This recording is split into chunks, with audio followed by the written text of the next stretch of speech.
ಬೆಳಗಾವಿಯಲ್ಲೇನು ಪ್ರತಿಭಟನೆ ನಡೀತಾ ಇದೆ. ಆ ಪ್ರತಿಭಟನಾ ಸ್ಥಳದಲ್ಲಿ ಚಾಕು ಪತ್ತೆಯಾಗಿರುವಂಥದ್ದು. ಪ್ರತಿಭಟನೆಗೆ ವಿವಿಧ ಸಂಘಟನೆಯ ಸದಸ್ಯರುಗಳು ಆಗಮಿಸ್ತಾ ಇದ್ದಾರೆ.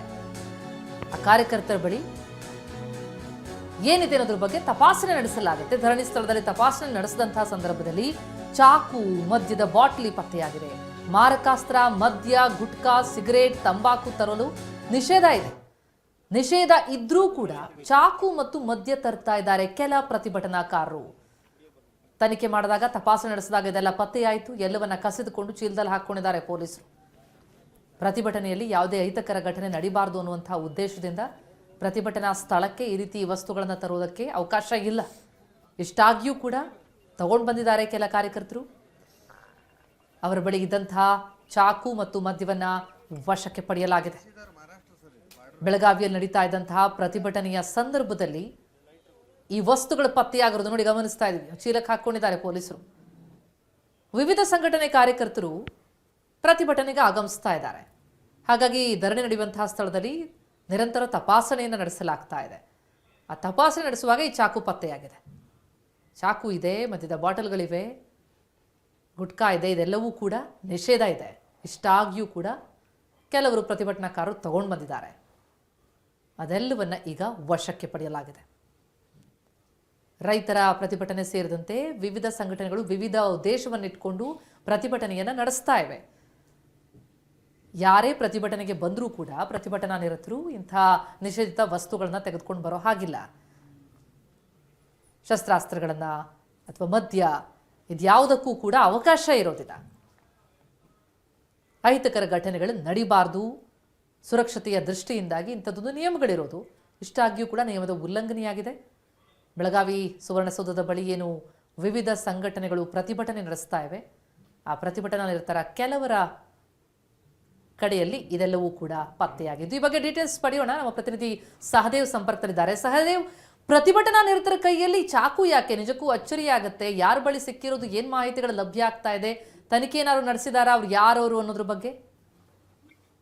ಪ್ರತಿಮಾ, ಏನು ಬೆಳಗಾವಿಯ ಸುವರ್ಣ ಗಾರ್ಡನ್ ಬಳಿ ವಿವಿಧ ಸಂಘಟನೆಗಳು ಇವತ್ತು ಪ್ರತಿಭಟನೆಯನ್ನ ನಡೆಸ್ತಾ ಇರುವಂತದ್ದು. ಒಂದು ಕಡೆ ರೈತರು, ಮತ್ತೊಂದು ಕಡೆ ಶಿಕ್ಷಕರು, ಖಾಸಗಿ ಶಾಲೆಯ ಶಿಕ್ಷಕರು, ಅದರ ಜೊತೆಗೆ ಹಳೆಯ ಸಮಾಜದಿಂದಲೂ ಕೂಡ ಪ್ರತಿಭಟನೆ ಆಗ್ತಾ ಇರುವಂತದ್ದು. ಒಟ್ಟು ಈ ಒಂದು ಸುವರ್ಣ ಗಾರ್ಡನ್ ನಲ್ಲಿ 6 ಪ್ರತಿಭಟನೆಗಳು ನಡೀತಾ ಇರುವಂತದ್ದು. ಈ ಒಂದು ಪ್ರತಿಭಟನೆಗೆ ಬರುವಂತಹ ಪ್ರತಿಯೊಬ್ಬ ಹೋರಾಟಗಾರರ ತಪಾಸಣೆಯನ್ನು ಕೂಡ ಇಲ್ಲಿ ಪೊಲೀಸರು ಮಾಡ್ತಾ ಇರುವಂತದ್ದು.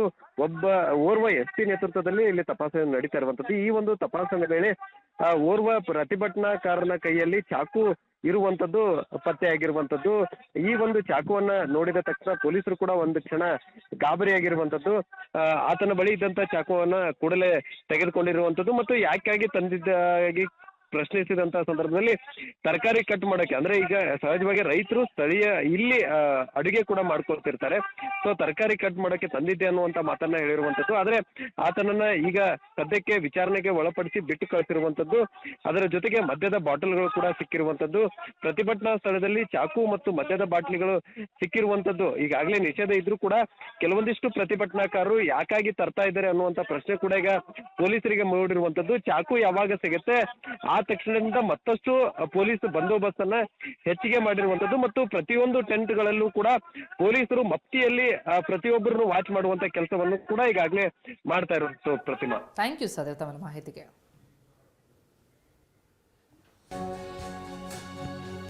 ಇನ್ನು ಬೆಳಗಾವಿ ಅಧಿವೇಶನಕ್ಕೆ ಪಂಚಮಸಾಲಿ ಪ್ರತಿಭಟನೆಯ ಬಿಸಿ ತಟ್ಟಿದೆ. 2A ಮೀಸಲಾತಿಗೆ ಆಗ್ರಹಿಸಿ ಸಮುದಾಯದಿಂದ ಪ್ರತಿಭಟನೆ. ಬಸವಜಯ ಮೃತ್ಯುಂಜಯ ಸ್ವಾಮೀಜಿ ಅವರನ್ನು ವಶಕ್ಕೆ ಪಡೆದಿದ್ದಾರೆ ಪೊಲೀಸರು. ಶಾಸಕ ಅರವಿಂದ ಬೆಲ್ಲದ್ ಅವರನ್ನು ಕೂಡ ತಮ್ಮ ವಶಕ್ಕೆ ಪಡ್ಕೊಂಡಿದ್ದಾರೆ. ಬೆಳಗಾವಿಯ ಗಾಂಧಿ ಭವನದಿಂದ ನಡೆದಂತಹ ಪ್ರತಿಭಟನಾ ರ್ಯಾಲಿ, ಕೈಗೆ ಕಪ್ಪು ಪಟ್ಟಿಯನ್ನ ಕಟ್ಟಿಕೊಂಡು ಮೌನ ಪ್ರತಿಭಟನೆಯಲ್ಲಿ ಭಾಗಿಯಾಗಿದ್ರು. ಆದರೆ ಪ್ರತಿಭಟನೆಯ ಸ್ವರೂಪ ತೀವ್ರವಾಗ್ತಾ ಇದ್ದಂತೆ ಪ್ರತಿಭಟನಾ ನಿರತರನ್ನ ಪೊಲೀಸರು ವಶಕ್ಕೆ ಪಡೆಯುವಂತಹ ಕೆಲಸವನ್ನ ಮಾಡಿದ್ದಾರೆ. ಗಮನಿಸ್ತಾ ಇದ್ದೀರಿ. ಸ್ವಾಮೀಜಿಯವರು ಸೇರಿದಂತೆ ಶಾಸಕರನ್ನೂ ಕೂಡ ಪೊಲೀಸರು ತಮ್ಮ ವಶಕ್ಕೆ ಪಡೆದು ಕರೆದುಕೊಂಡು ಹೋಗಿದ್ದಾರೆ.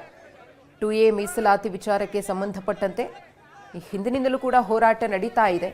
ಈ ಅಧಿವೇಶನದ ಸಂದರ್ಭದಲ್ಲಿ ಸರ್ಕಾರಕ್ಕೆ ಬಿಸಿ ಮುಟ್ಟಿಸಬೇಕು ಅಂತ ಹೇಳಿ ಪ್ರತಿಭಟನೆಯನ್ನು ಹಮ್ಮಿಕೊಳ್ಳಲಾಗಿತ್ತು. ಮೌನ ಪ್ರತಿಭಟನೆ, ಮೀಸಲಾತಿಗೆ ಆಗ್ರಹಿಸಿ ನಡೀತಾ ಇದ್ದಂತಹ ಮೌನ ಪ್ರತಿಭಟನೆ ಆದರೆ ಎಲ್ಲೋ ಒಂದು ಕಡೆ ಪರಿಸ್ಥಿತಿ ಕೈಮೀರಿ ಹೋಗ್ತಾ ಇದೆ ಅಂದಾಗ ಪೊಲೀಸರು ಮುಂದೆ ಬಂದು ಪರಿಸ್ಥಿತಿಯನ್ನು ನಿಯಂತ್ರಿಸುವ ನಿಟ್ಟಿನಲ್ಲಿ ಯಾರು ನೇತೃತ್ವವನ್ನು ವಹಿಸಿದ್ರೋ ಅವರೂ ಸೇರಿದಂತೆ ಒಂದಷ್ಟು ಮಂದಿಯನ್ನು ತಮ್ಮ ವಶಕ್ಕೆ ಪಡ್ಕೊಂಡಿದ್ದಾರೆ. ಬಸವಜಯ ಮೃತ್ಯುಂಜಯ ಸ್ವಾಮೀಜಿಯವರನ್ನು ಕೂಡ ವಶಕ್ಕೆ ಪಡೆದಿದ್ದಾರೆ.